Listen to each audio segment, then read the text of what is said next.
Folks, it's Saturday, it's Scotland, and it's 1 p.m.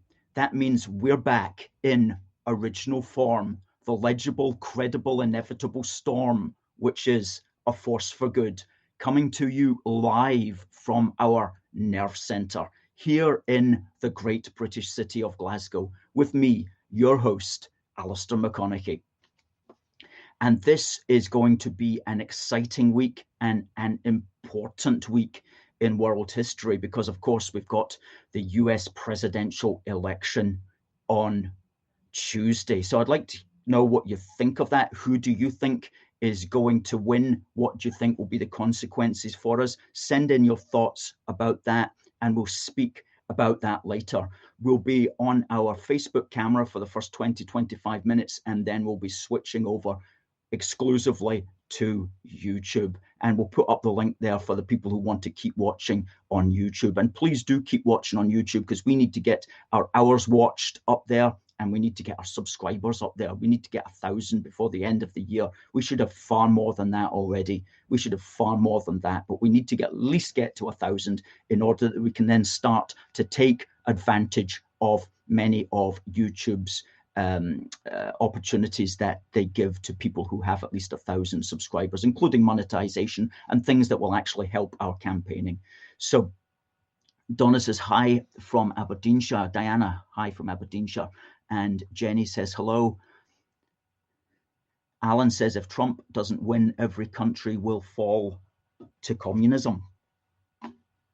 How are we on YouTube? Jonathan, yes, I have just been informed there, Jonathan, that sadly a great Scotsman and Briton, Sean Connery, has passed away just very recently, just this morning. So that's sad. God rest his soul. We loved his films very much.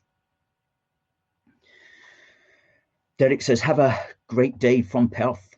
And Dorothea from Tyrone in Northern Ireland. Glad to see you again this week, Dorothea. And Paul from the great British county of Yorkshire. Well, Yorkshire is plain speaking, and there was a plain speaking woman got on the news from Yorkshire this week. Her name was Maureen Ames, and as it happens, she's 83 today. So happy birthday, Maureen Ames. And she was the lady who was interviewed by BBC, and she was talking about COVID, and she says, quote, I think it's all ridiculous. We should never have been in lockdown. All the people that are vulnerable should have been helped and kept safe. I'm 83. I don't give a sod. I look at it this way. I've not got all that many years left of me, and I'm not going to be fastened in a house when the government has got it all wrong. Well, that was Maureen Ames, who went viral. Millions of people saw that, especially on the internet. And she's 83 today, October the 31st. So happy birthday, Maureen. A voice, a blast of common sense from the great British county of Yorkshire, as Paul quite correctly describes it. And Paul mentions the problem with hate speech. We'll get onto the problem of the anti-free speech law later in the programme, Paul. Thomas says hi. Jonathan says numbers have not been great for Trump, but people do not tell the truth in the polls. That's absolutely so, especially when there may be threats against them. People will be honest in the privacy of the polling booth. And Dorothea says, such sad news about Sean Connery. Well, I'm told he was 90 years old, so he had a good run, didn't he? He had a good run. Good old Sean. So yeah, talking about the COVID carry-on pantomime, as we have named it, the headlines on the news this morning, especially in the newspapers, were just, the kind of ridiculous, really. Unfortunately, the Scotsman newspaper is reporting that the Education Secretary here in Scotland, Slender Man Swinney, is going to enforce the compulsory mask wearing for older children, whatever that means, in schools. Well, that's very sad, and that's just Slender Man Swinney scaring the children on Halloween, and adults shouldn't behave like that towards children. They really shouldn't, especially when they should know better. And so Slender Man Swinney doesn't seem to understand. Slender Man, by the way, is an American Gothic horror character who looks a lot like a certain education secretary. Now, Slender Man Swinney scaring the children. Masks, of course, don't work. As we always say, the reason that surgeons wear a mask is so that they do not physically splutter particles of phlegm into open wounds. That's why surgeons wear masks. It's not to stop viruses. Masks stop viruses in the same way that underpants stop farts, to be crude about it. In other words, they don't. What they do is ensure that you breathe in your own CO2, which is not good for you. It's not good for you at all. And in fact, especially if you're elderly or if you're pregnant, it's very bad for you to be breathing in your own CO2. So it's a disgrace that Slender Man Swinney is scaring the children in this way, especially when the children are not in danger. The average age of death from this, which has a 99.8% recovery rate, the average age of death is older than the average life expectancy in the United Kingdom. And that's if you believe that these people died of COVID and not with COVID complicating other comorbidities. So that's what we have to say with masks. Unfortunately, when you make it the law, it's very difficult for people to have the courage to go against that, and the system understands that, and that's why they're always keen to shame people into forms of behavior that normally under your own steam you would not tolerate. Lots of good comments coming in here on YouTube. Swinney is a rocket, says Thomas. Richard laughs there. Richard says may as well use your fresh underpants as masks. Well, it would probably have about the same effect. Jonathan, such an important distinction. Greg says, good afternoon on Facebook. Somebody suggesting there should be temperature checks at school. Well, that would certainly allow the school simply to know if the child was suffering from a normal cold, which of course many children do on a regular basis. That's for certain. Sandra from sunny Govan, good stuff. Great part of Glasgow is Govan. Dave, keep up the good fight. Dave, we will keep up the good fight. And Karen from Falkirk, nice to see you on, Karen. Hope that you are keeping well.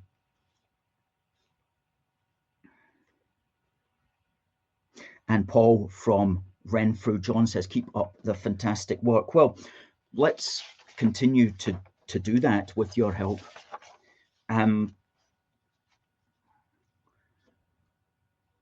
What else was there this morning on the papers?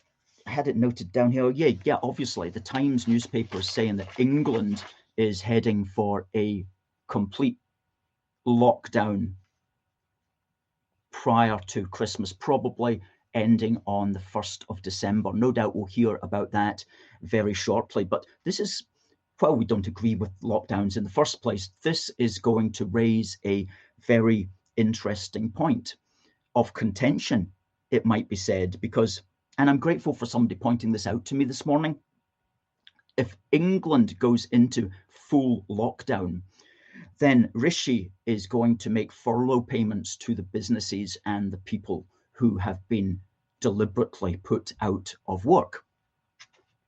And that will help to an extent.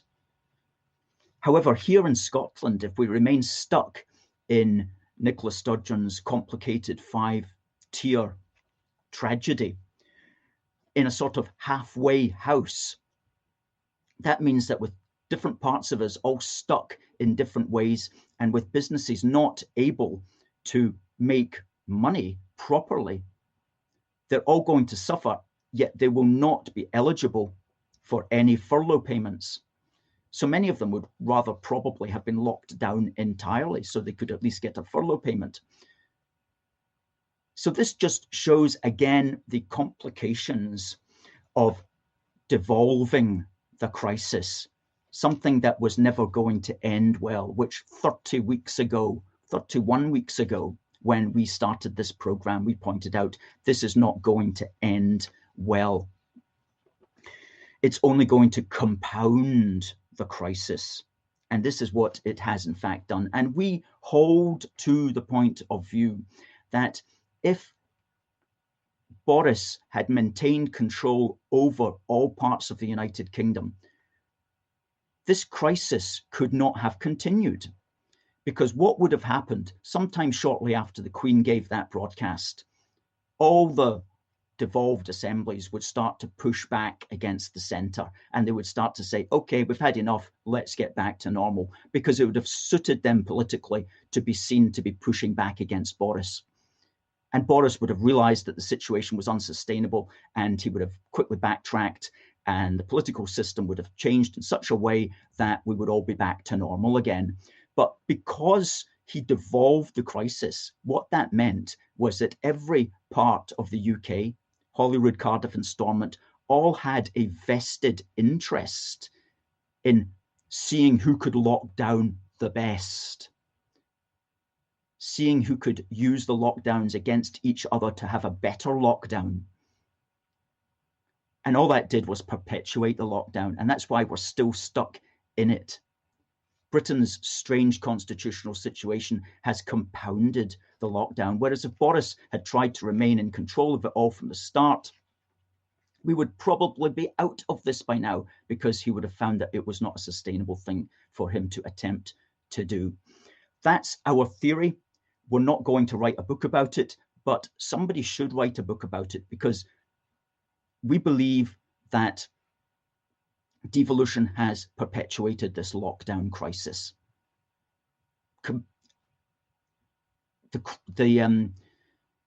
Devolving the crisis has simply compounded it.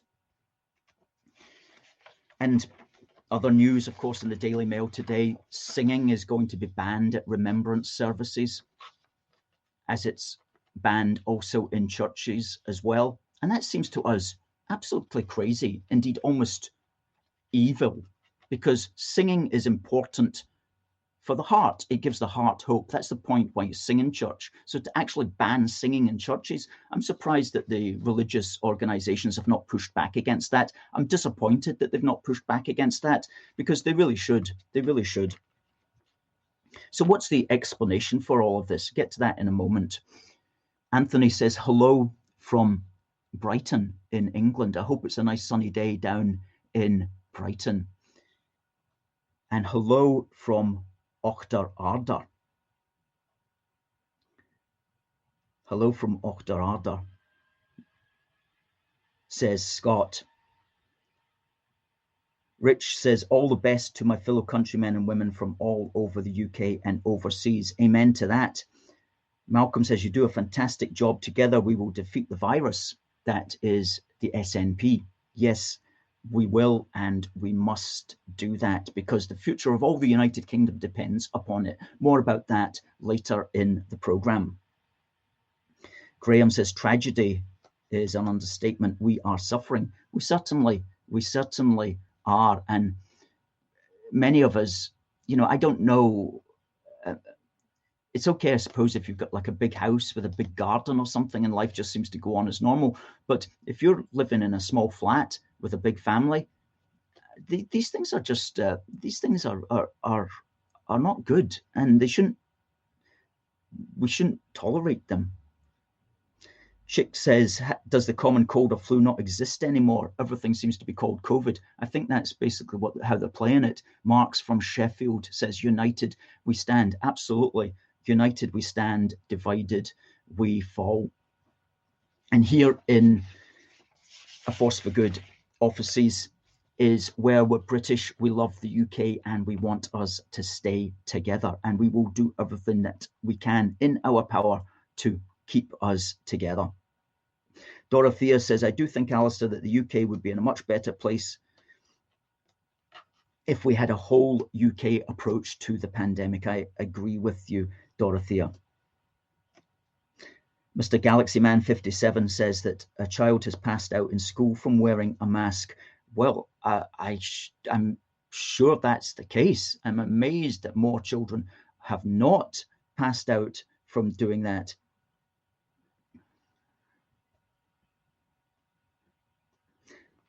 Fuse says a great evil is stalking the land, and the first thing they do is close the churches. Well, that's the first thing that they did, and the churches went along with it. Maybe they felt they were in a bind that they couldn't stand out against it for some reason. But when people need hope, they often turn to the churches, and they certainly didn't get that hope, certainly in the first few weeks of the pandemic, so-called scamdemic, probably more like. Anyway, what is the reason for this?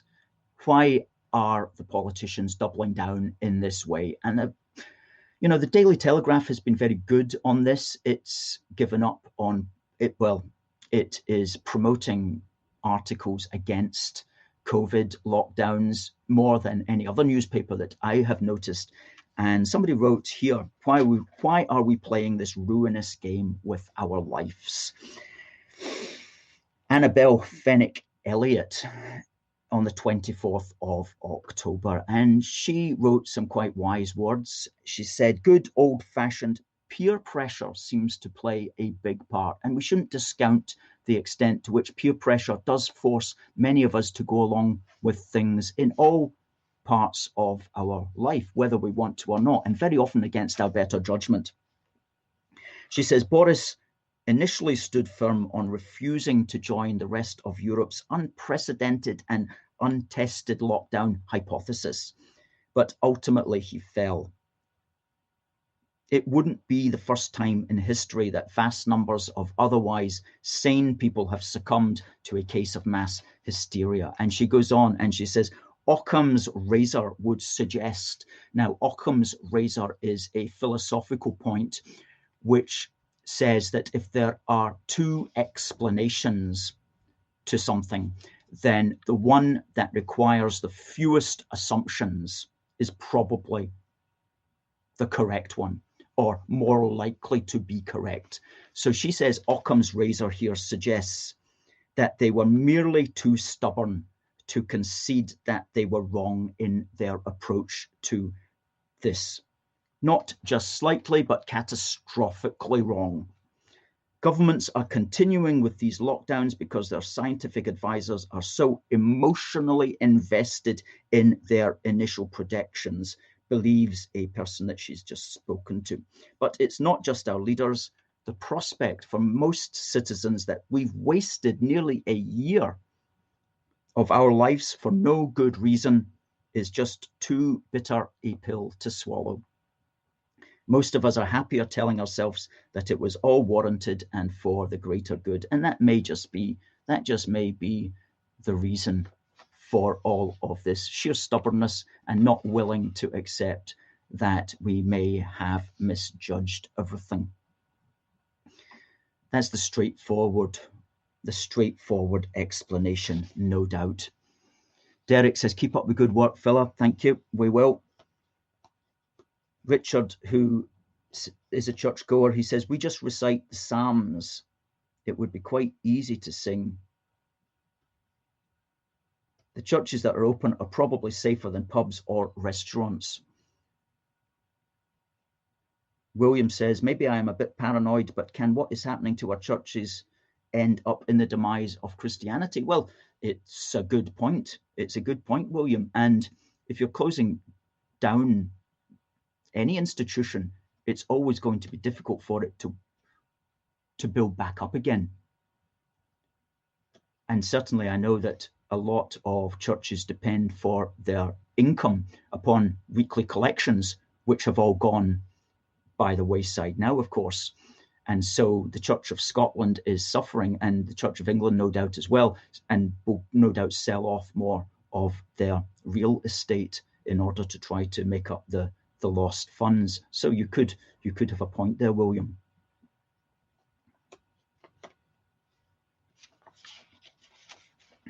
Well, we're going to go on and talk briefly about the American election.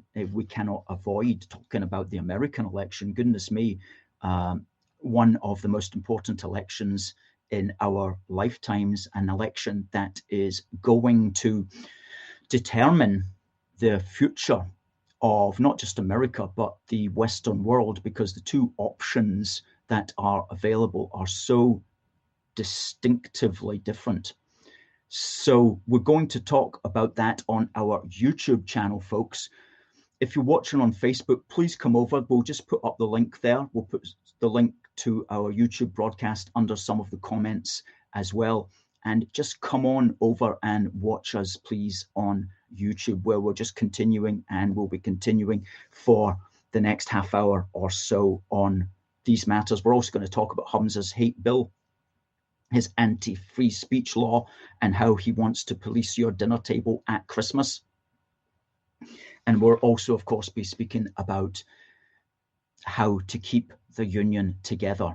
And we read this week about a concept called a Clarity Act, which we're well aware of, and we're going to talk about that as well as this week in British history. A lot going on, and we've also got a new piece of merchandise which we are going to show you, all ready for Christmas.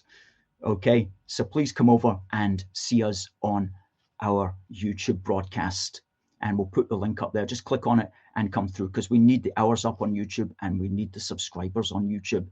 Okay, folks, take care. See you on YouTube.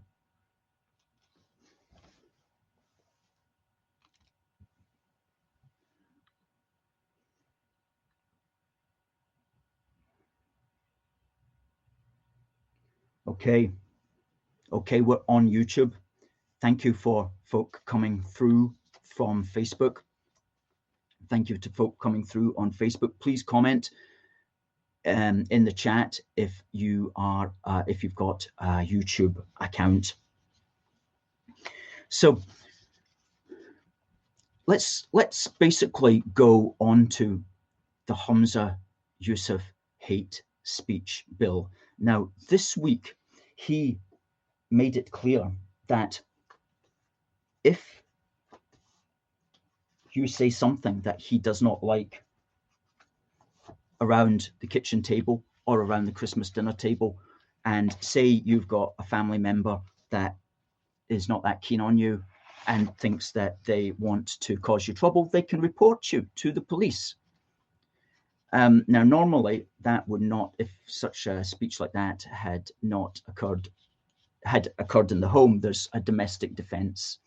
You don't have to, you're not going to be prosecuted for it.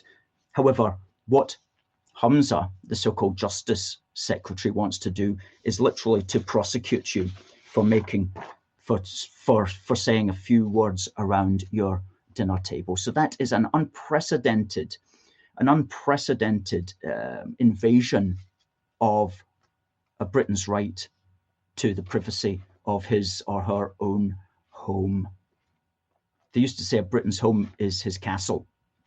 Well, it doesn't appear so in Scotland if Humza Yousaf and the SNP get their way. Now, this has to get thrown out. There is no question this has to get thrown out, because if this came in, then, this would actually be worse than in Russia. There would be more free speech in Russia than there would be in Scotland if Yousaf's bill came in. So we have to appeal to all of the MSPs in the Labour and Lib Dem camps, as well as the Tories, to vote against it and to argue strongly to get this out of the bill. To get it out of the bill. In fact, the whole bill actually should be ditched. But politically, of course, we know that's a big ask. And the SNP are very keen to get it through before next Holyrood's election. So it's on the statute book, come what may.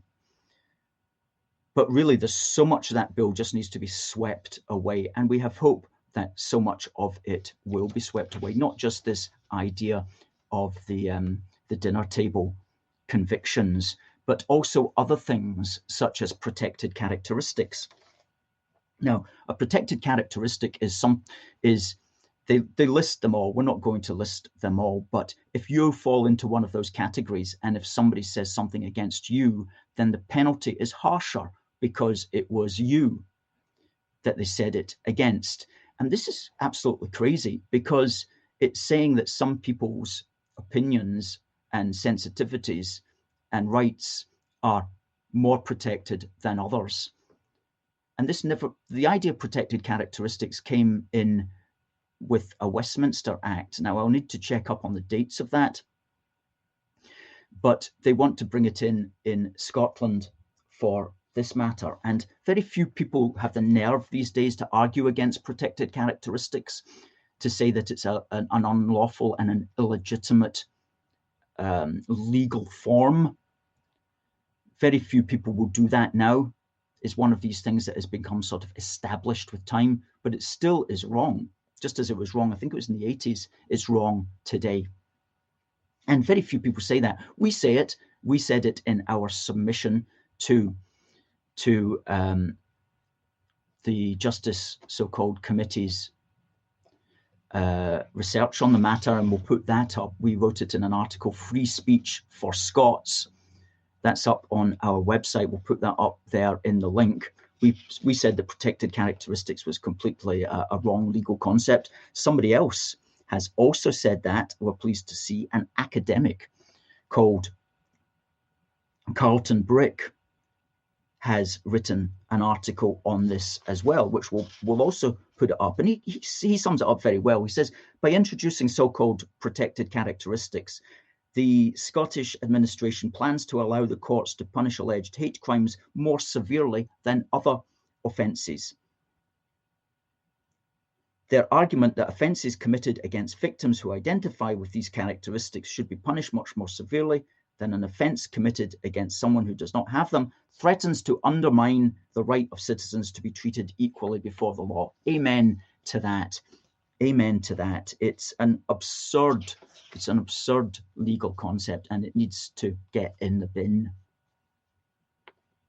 And who among us will say that politically? That's the question. And when you find the answer, please tell us. Christopher says protected characteristics are simply arbitrary. Basically, that's correct.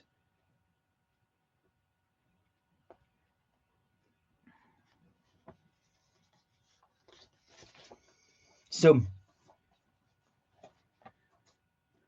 it's all of a one with trying to create a situation where those words that you don't like get removed, and don't just get removed from society, but get punished. And how the world goes on this is going to be determined by the result of Tuesday's election. Because if Trump is elected, Trump will move to stop the social media companies arbitrarily banning people. There will be changes coming along that will make the social media companies a lot less likely to ban people on these sorts of grounds. If Biden wins, he will give the green light to these social media companies to continue to censor and to continue to suppress what they don't like. And there's no question that's the way that it's going to go. Now, for 4 years, Trump and we here in the UK dropped the ball on this. But recent events have shown that the time for change is now. As many of you know, we at A Force for Good had the world's leading pro-unionist Twitter account, over 30,000 followers, and we were arbitrarily removed. And we're still appealing that, and we're still hopeful that sense will prevail, perhaps when new regulations kick in, they might allow us back on. But we know what it's like to suffer from that. So we can't get onto Twitter anymore. So just having said that, if you're on Twitter, please do share the link to our videos on there. Please do share the link to our articles on Twitter, because we used to be able to reach millions a year, at least 1 million a month. And now we can't reach anybody. So if you can help us on Twitter, please, we'd be very grateful if you could do so. And another point that occurred to us, you know, the Scottish newspapers, the Herald and the Scotsman, they will very often put out tweets on interesting matters that we at Force for Good found interesting. And we would retweet the Herald or the Scotsman. And we would be the only people retweeting their article. So the Herald would put it out, their tweet would fall flat. We would be the one person that retweeted it, and it would go out and it would suddenly take off. So really the Herald and the Scotsman should be fighting our corner, because we were a hub that pushed their articles. If their articles were pro-union, we would push it out. It would get seen. If it was something tangentially related to the union, we would push it out. It would get seen. If we didn't do it for them, nobody would retweet their stuff. And I was looking at just on Twitter yesterday at this, like a lot of the articles from the Herald and Scotsman that we would have retweeted, they have no retweets. But I know if a Force for Good had still been on Twitter, we would have clicked that button, it would have gone out, and it would have been seen by thousands of people, thousands of our followers. So we need the Scottish media to step up for this as well, to step up to defend the rights of groups such as ourselves. They get arbitrarily dismissed from these platforms. And we'll always give a punt to this book, Deleted by Alam Bokhari, which sets out for the first time in a mainstream book the problem with social media. And he covers all of these organizations, from Google to Twitter to YouTube to Wikipedia as well. And he shows how they work, and he shows the problems. So this is a really good book, and we're 2/3 of the way through it now. So we'll stick the link up to that as well. Richard says, Trump's an unusual personality, but he's got a lot of good people around him. If Biden wins, the BLM, Antifa, SJWs, etc. will get their way. That's basically what one is looking at. And I find it really quite remarkable that so many so-called conservative outlets and even politicians in the UK support Biden. You have to wonder what's going on there. Very strange indeed. Ain't I So Funny says, think Trump will win. Oh, he will win. There's no question about that. There's no question that he will. The only question is to what extent the mail-in ballots will be manipulated to hold up the election. That's a possible danger. And that's why the Democrats have promoted mail-in balloting this year to an unprecedented extent. And Trump will also get the highest Black and Latino vote of any Republican president ever. You can take that to the bank quite literally if you want, but it is true for those of us who look at this, who are seeing it on social media and watching his rallies. Then there's no way you can come to any other conclusion. Do you know, the Kamala Harris, for example, you can see on Twitter this morning, she I don't know if it was it Los Angeles or California or something, she comes onto stage shouting about great to see you. And if you pan back, there's about 8 people seated in socially distanced form in somebody's back garden. Whereas the Trump rallies, and he holds about 3 a day all over America. It's really a very unusual and quite remarkable, especially for a man of his age. They're attended by thousands and thousands of people. And just a wee tip here, the best YouTube channel to watch the Trump rallies on is Right Side Broadcasting, which is a very good smaller outfit. And their camera people will scan the crowd so you can see the entire crowd, whereas the mainstream media simply focus on Trump and they don't move the camera, so you don't see and you don't get any idea of who he's talking to. Whereas the right side broadcasting, RSB broadcasting on YouTube, they show the rallies from start to finish, and they'll have a 2-hour lead in, and they'll have commentators speaking and so on. And it's quite exciting. And I watched one the other day, and the Trump plane comes in to land while Eye of the Tiger is playing loudly on the speakers. And it's really quite something. And then, of course, when he finishes, as soon as he finishes, they start singing YMCA. The YMCA music kicks in, and Trump does his little Trump dance, which somebody asked me to do today, but I'm not going to do a Trump dance for you quite yet. So it's all very interesting. It's like you're right there. This is the wonders of modern technology. Wonders of modern technology. It's incredible. Fuse says, forget Twitter, it's done. Use Gab instead. We've heard of that. We've never been on Gab. I'm aware of Gab. And what we're doing at the moment is using Parler, PARLER.com, which is not an alternative to Twitter because it's hugely USA based. But we're on Parler.com. So if you're on Parler.com, please do give us a follow on that.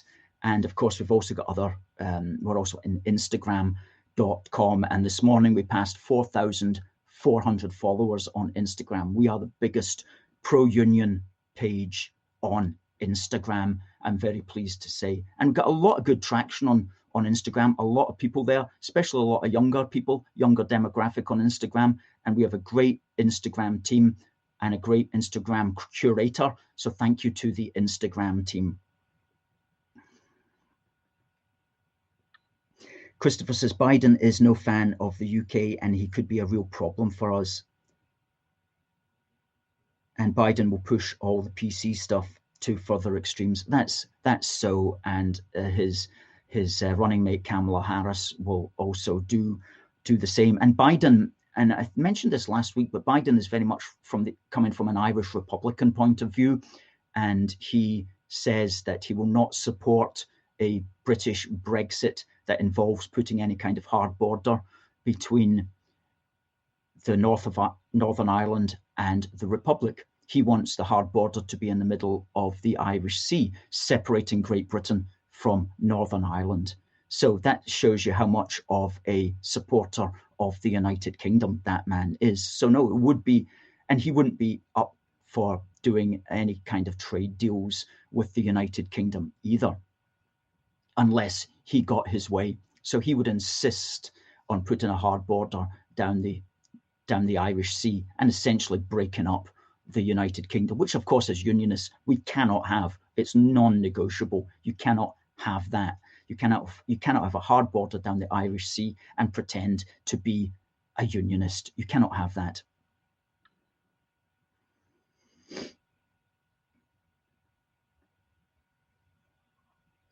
Richard says, how do we get our emojis onto the YouTube live chat? I'm not sure how to do that, Richard. If anybody knows how you put emojis onto YouTube live chat, please put a message there to help Richard out. Jonathan says, what we know that the EU has been trying to make Northern Ireland the price of Brexit. James has got an emoji up there, so it must be able to be done, Richard. If James, can you tell Richard how you managed to put up your emoji of somebody waving at us, please? Thanks. So yeah, now I was going to be speaking about the Clarity Act, or the concept of a Clarity Act.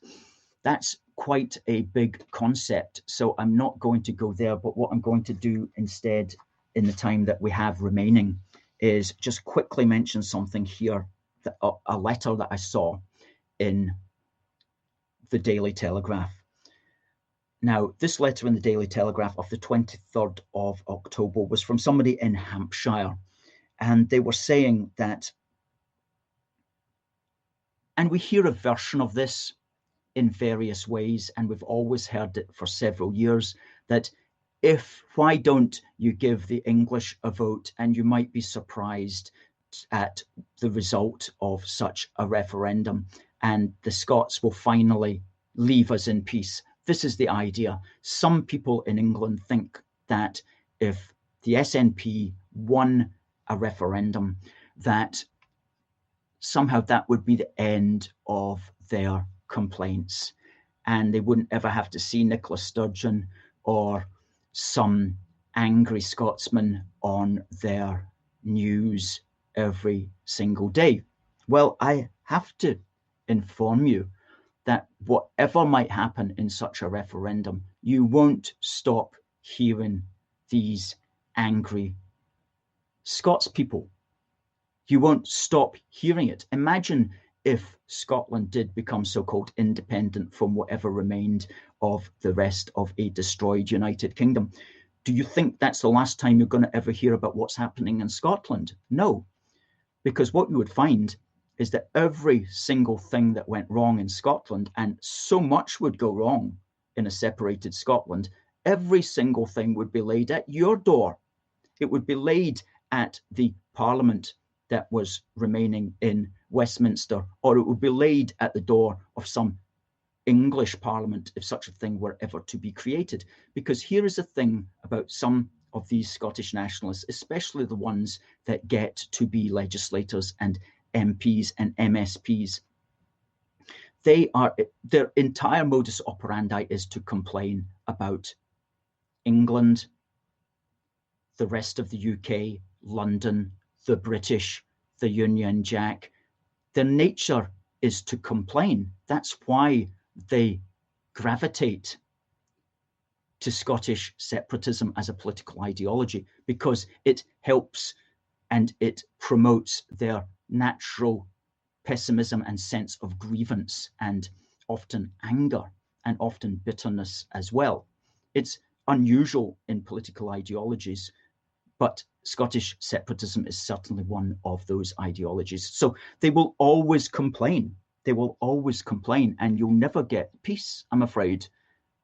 You'll never get peace. The only way you get peace is like back a few years ago when the SNP were not the majority party. If they can be moved down or made irrelevant in some way, then they're not going to be on the telly so much, whether that's here in Scotland or whether it's British-wide. So the only way that you do it, the only way you're going to get peace if you're in England, is if we here in Scotland can somehow marginalise the SNP. But if we can't do that, then all of us are going to be subject to this forevermore. And it doesn't matter if Scotland is separated or independent, if you want to call it like that, if you're a nationalist. It doesn't matter. What it means is that you'll still listen to these whinging Scottish people, these whinging Scottish politicians. I mean, we knew of their existence long before they ended up on the television in the rest of the United Kingdom. We knew that type of Scottish person, and we're like, please don't give them power, please. But unfortunately, they got power. And the question now is, how do we get them back in their box again? And that's going to be a long, tedious process, but it will be done. It will be done. But please don't think that if Scotland became independent, you would never hear from them again. You would hear from them, except you'd hear from them louder. Sad, but true. So that's all we're going to say about whinging Scottish politicians for the time being.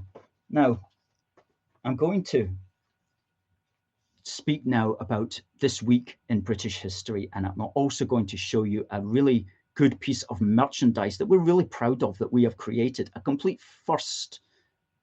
And I'll get to that on the appropriate day here that I talk about. So this coming week in British history, which is to say the 31st of October today to the 6th of November. Now today, on the 31st of October in 1739, a child was born who would become the great British patriot and architect James Craig, who created Edinburgh New Town. Now, Edinburgh has an old town, which sits up on the hill, up where the castle is. And it has a new town, which is built below Prince's Street Gardens. And he was a man who contributed immensely to the grandeur and the Britishness of Edinburgh. And in 1767, he won a competition to design the new town. And get this, he wanted to design it in the shape of a Union Jack. Okay. And you can see, and this week on our Facebook page, we'll put out that drawing of his, of the new town in the shape of a Union Jack.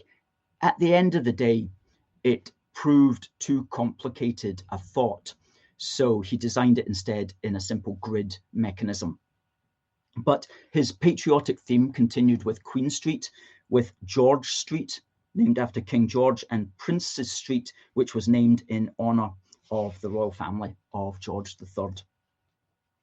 Cumberland Street was named after the Duke of Cumberland, Hanover Street after the House of Hanover, Frederick Street after George III's father, and Rose and Thistle Streets, which are in the centre of Edinburgh, are, of course, named after the English and Scottish emblems. And Charlotte Square was named after Queen Charlotte, who was the Queen Consort of George III. So they were a very British patriotic family, the Craigs, because his uncle, which is to say his mother's brother, was James Thompson, who was the Scotsman who wrote Rule Britannia. Britannia, rule the waves. Britons never, never shall be slaves.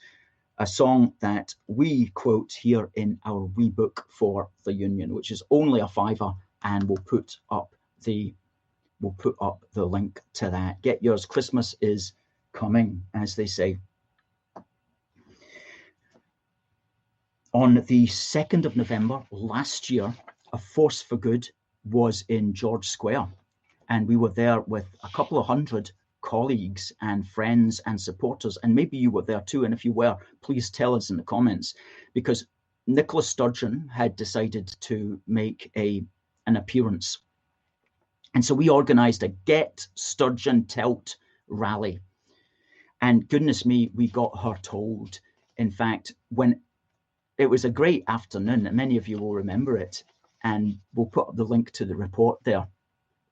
And we were shouting her. We had a bullhorn and we had whistles. And when the minute she started up, we drowned her out. And that's the reason she's so angry in that video. You know, the one where she says, "Scotland is an inclusive, welcoming place, and no Tory is going to stop it," which a complete ironic thing to say, contradictory thing to say we're inclusive and also to condemn people who don't agree because they're Tories. But the mask fell, and it was we who were the people who made that mask fall, because she was so angry.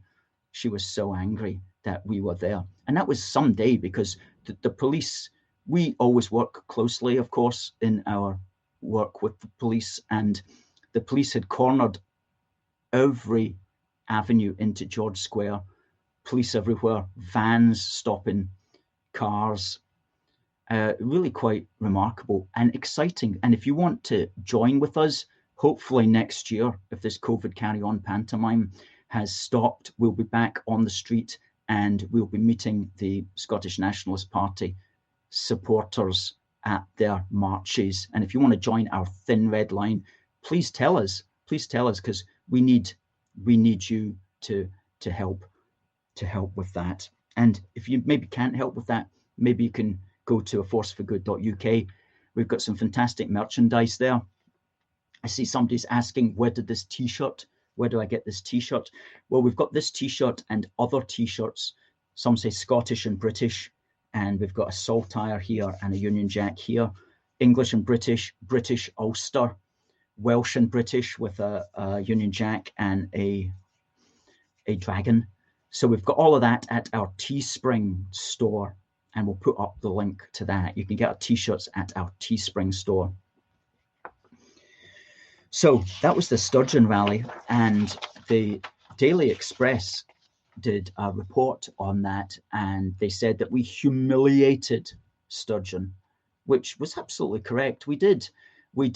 Unfortunately, a particular MSP complained about that and got the Daily Express to remove the article in its entirety, even though it was trending at #1. So you can't find that article on the website anymore unless you use the Wayback Machine. So we'll put up the link to the Wayback Machine's article, which is the trending article that the Daily Express put out on the 3rd of November, which trended worldwide at #1 on the Daily Express site, but which got removed because the SNP complained about it.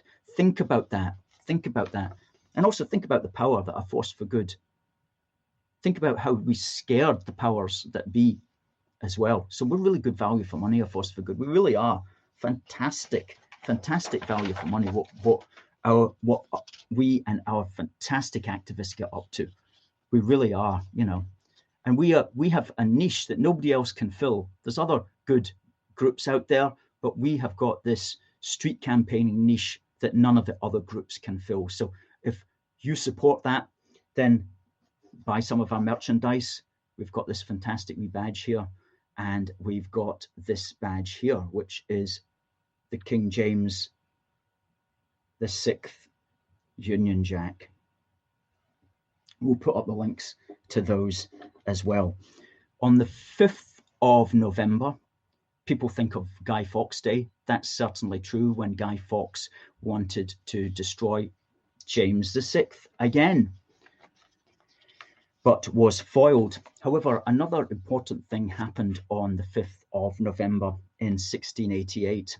And I don't need to tell many of you that that was when Prince William of Orange landed at Brixham in Devon and brought with him 11,000 soldiers and 4,000 horses.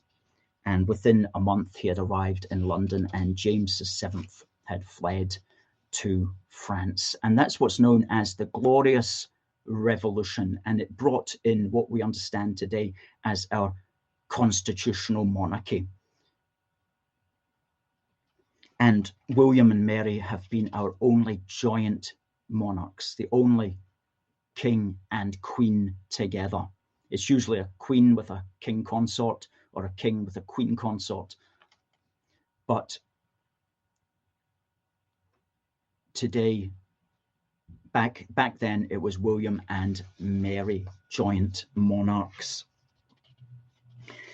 And that brings us to our piece of new merchandise, which we've got, which is a Christmas card, which says, "Wishing you a glorious British Christmas." And what we've got here is Queen Mary and King William, and then in chronological order, with the dates marked, all the kings and queens right up until Queen Elizabeth today. Wishing you a glorious British Christmas. And on the back, we have our British monarchs since the glorious revolution of William and Mary. God save the Queen, forceforgood.uk. Now we'll put up the link to that. We're now selling these in our shop, and they are £4 for 5 cards. Now they're blank inside for your own message, and the £4 includes post and packing. Please note though, we're not selling them with envelopes. Now these are A5 in size, so you'd need an A5 envelope. But this in itself is an educational little tool in itself. I mean, this would look great forever. Just, you can look back on this and say, who was the king then, who was the queen then, and it's all just laid there in chronological order. It's really, really attractive little thing. Now, here's a gift for our union supporters. Now, if you're a union supporter, which means that you're donating to us monthly, then you can have these for free. Okay, you can have a pack for free. So if you're a union supporter donating upwards of a £5 a month or whatever you're donating, then please just drop us an email, tell us your name, and we'll send a pack of these, a pack of 5 to you free of charge if you're a union supporter. If you're not a union supporter, please go to aforceforgood.uk/union-supporters, where if you want, you can become a monthly donor. But for now, union supporters can request a pack free. That's our gift to you to thank you. If you're not a union supporter, it's £4 for a pack of 5.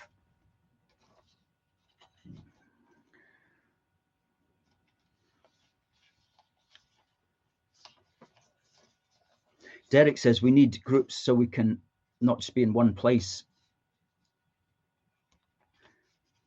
That's true.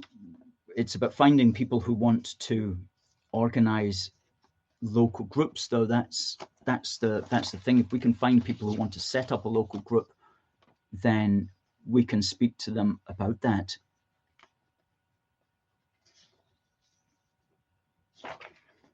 And also on the 5th of November in 1603, Sir Arthur Chichester was granted for services to the crown the castle of something called Belfast and associated lands, which he began to establish as the town and city of Belfast. That was on the 5th of November as well, and that was back in 1603. So come home to Belfast town, as the song says.